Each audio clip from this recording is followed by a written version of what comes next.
ওই হাত দিয়ে চাপ, না বললে খুলবে না।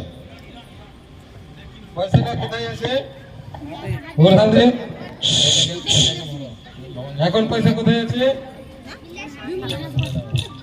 কোথায় আছে? গিলাসে।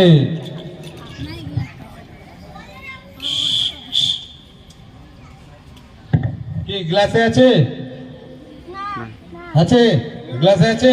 এই তোর হাতটা দেখা তো, হাতটা দেখা, হাতে আবার ঢাক, ভালো করে শক্ত করে ধরা।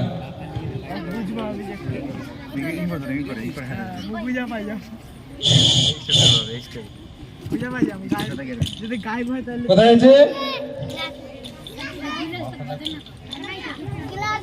গ্লাসে। কোথায় আছে? আচ্ছা, হাতে দেখা। তাহলে বোঝা গেল কিছু? কি জাদু মন্ত্র? সবাই ভাবছে জাদুতন্ত্র মন্ত্র আছে, তাই না? আচ্ছা, আমরা প্রত্যেকটা খেলা আপনাদেরকে বুঝিয়ে দেবো, কি করে দিব, কি করে হচ্ছে না হচ্ছে। হাটে বাজারে খেল দেখিয়ে ঠকে নিয়ে যায় যে তাবিজ নিতে হবে, কবজ নিতে হবে, আংটি নিতে হবে, বা এটা ভালো করে দেবো, এই করে দেবো, এরকম বলে বলে আপনাদেরকে কিন্তু ঠকে নিয়ে যায়।